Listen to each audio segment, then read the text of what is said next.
manifested in the warfare doctrine of the Armored Corps were completely supported by them. Okay, that's very good. In theory, now, Sammy Smooha, many people mention the term Holocaust, second generation after the Holocaust, etc. Do you think that now, 40 years after the Yom Kippur War, is there a second or third generation for the Yom Kippur War nowadays? Please pull the microphone closer to you. Well, the Holocaust today is a basic element of the Israeli identity. And Israeli today has as part of his identity the fact that he's Jewish, that he's Israeli, that he's Zionist. Most people are Zionists. And there's also an element of the Holocaust, some traumatic element that Israelis bear as part of their identity. So it's not only relevant for Holocaust survivors or second generationers or third generationers even. It's relevant to people from Oriental origin who have not experienced the Holocaust in their families. And today it's already becoming some element that an Arab in Israel also has to cope with. He can't disregard it altogether. It's true that they have the Nakba and that's part of their identity, but they somehow have to somehow correspond with the Holocaust, with the Jewish Holocaust. They cannot evade that. And what about the Yom Kippur War as a Nakba of that generation? Does it still have any effect? Does it still filter through? Or is it just another episode on a continuum and you file it aside and you move on? I think that the Yom Kippur War is definitely a trauma. It has strengthened existing traumas. It hasn't created a new one. Everything that we experienced in the Yom Kippur War were things that we had experienced before and also afterwards. But since we're about to conclude, I'd just like to say one thing about the general picture. People don't think about the Yom Kippur War without the 67 war. And the 1970s, following these two wars, were a time of extreme democratization of the Israeli society. The Israeli society during the 1970s became far more democratic than it had been before in many ways. The media was no longer under the patronship of the governing party, the Labour Party. The academe, intellectuals, people have been liberated, democratized, and also marginalized groups of the 1960s, such as Orientals, religious and Arab groups, moved further into the center. Now, the welfare state was built in the 1970s, not in the 1950s and 60s. Israel in the 50s and 60s, under the patronship of Mapai, had had ideas similar to those of South Korea, namely that we need economic growth, and in order to grow, you need to invest money. You have to put a check on the increase in the standard of living. And of course, it's better South Korea than North Korea, the moderator is saying. And Professor Smooha is continuing to say that they put all the money into infrastructure, didn't allow anything else. Now, in the 1970s, when the labor movement lost its hegemony, they started allowing increase in wages, even though they had less after the war. They didn't have the oil, and the oil became more expensive. They had to buy it, and the military had to be expanded as far as the budget. It was twice as much as before, and still there were more allocations to welfare. They put money into public housing.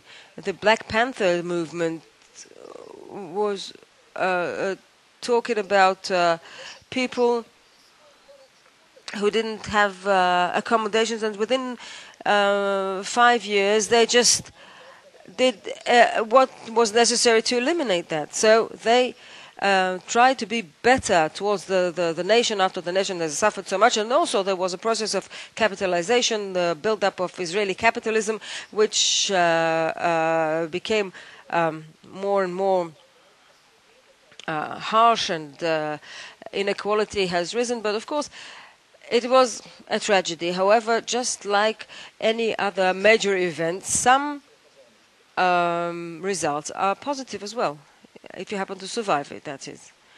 And I'm sorry, once again, we can't hear speakers without who aren't speaking into a microphone.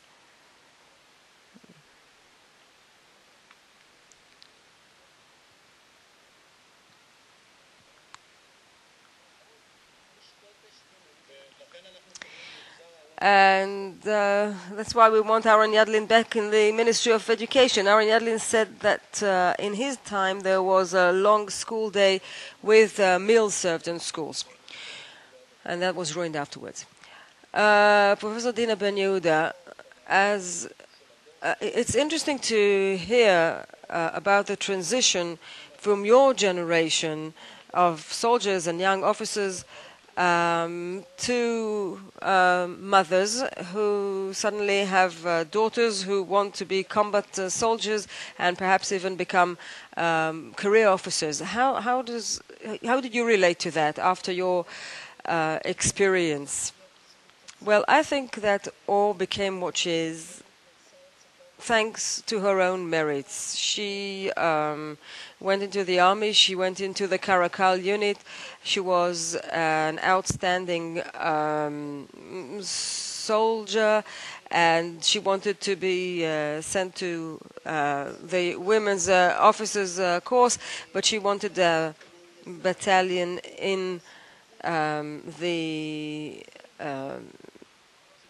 men's officers course, and she continued after getting special permits, so she went through Geffen as an outstanding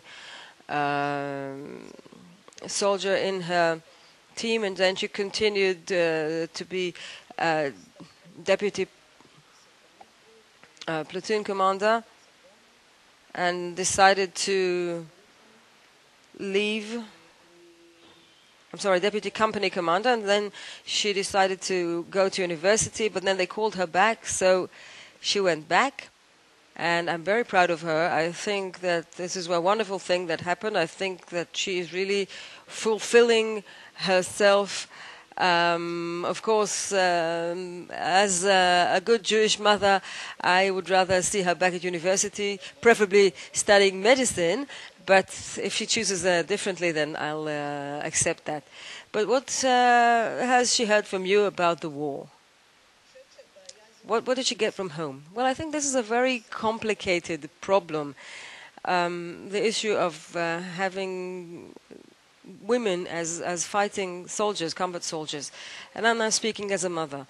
I think that one must understand that in the Israeli society, what you did in the army is something which is very significant. You know, 4 years ago, the people were running for the post of dean of the medical school in Tel Aviv. 2 people were competing for the post, very well-known people, not just in Israel, but also globally. And we had a meeting trying to figure out who would be the best choice, and then one of the people got up and said, "Hold on, what are you talking about? He was in the Matkal commander unit."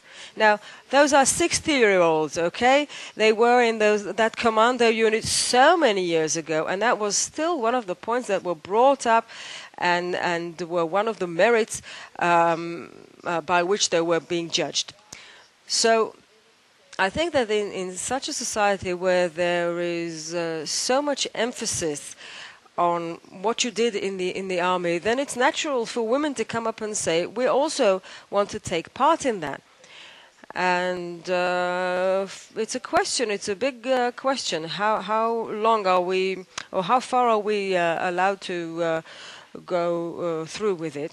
And I think yesterday I discussed it with Uri Shabbat, who is my son-in-law, he's my daughter's husband, and he's with Givati now. And he said, look, it's a question of resources versus results. At the end of the day, there will not be a woman chief of general staff. And he also gave me an explanation about how many women are going, or how many people are going to start a pilot's course and how many are going to finish it, men versus women. And I can tell you that I hope that there wouldn't be any women in combat units other than Karakal, where I know that my daughter will not be beyond enemy lines. But I wouldn't like to see women on tanks. This is, I'm speaking from a place which is close to my heart because I'm from the Armored Corps myself. Well, thank you. Hillel, now 40 years after the war, and now that your cultural and social role is to give us early warning about what's going on, how do you see the lessons from 73? In a forward-looking view? I think that one of the major lessons, I think that the Yom Kippur War was a big trauma. I don't think that one can compare it to the War of Independence, because in the War of Independence, it was a question of a nation fighting for its life and establishing a state. Now, the parameters are different. I'm not even comparing the number of casualties, etc. I think the Yom Kippur War created a loss of trust not only in certain political leaders, but rather in politics itself. I think everything that happened afterwards, all the attempts to set up new political frameworks saying we are different or whatever, all those parties were just a spin-off of that shock at the complete failure of the political system in 1973. And all kinds of very important junctures at the history of Israeli society, such as the demonstration over Sabra and Shatila or the murder of Rabin, none of it resulted in a true revolution of the Israeli society, because I think there's no one to lead such a revolution. The fact is that once Golda left the stage, and afterwards Rabin and Arik Sharon as well, there's a very big leadership vacuum in Israel, and it's no coincidence that now we're only talking about Bibi, Barak, Bibi. The thing is that I think a whole generation which was supposed to replace the leaders of 73, they didn't go into politics, they just opted for other things. Not just until the end of the cooling off period. And there is a major leadership crisis as a result of that. The other severe problem, I think, is that the struggle between those who say that the land of Israel comes first above everything else, and those who say above everything else we fight for being Israeli, for Israeliness. I think in the war, the struggle, the fight between these two, the conflict between these two, we now find ourselves in a state of paralysis. People are talking about binational state as perhaps not being so bad, and a democratic solution perhaps, and you see more and more young people hanging around foreign embassies trying to secure a foreign passport from Hungary, the Czech Republic or Poland. Now, not everything can be attributed to the Yom Kippur War, of course, but I think that together with the notion that politics is not going to resolve our problems, well, there's another thing. You asked about the Holocaust, okay? Well, I'm a second generation to Holocaust survivors, but I think that the Holocaust became a kind of an alibi, even almost a mental illness to the younger generation. If Yair Lapid, who talks about new politics, keeps talking about Berlin and just repeats what he heard from his father and from his grandfather, and we go back to these images of my grandfather was beaten up and he said this and he said that, I think that as long as we keep opening up, scratch open that trauma, maybe the biggest trauma of the 20th century, and not just for the Jewish people, we will never move forward from there. And I think that ever since the Yom Kippur War, we've been in a state of paralysis. Thank you, Hillel Mittelpunkt, Professor Sammy Smooha, and Professor Dina Ben Yehuda.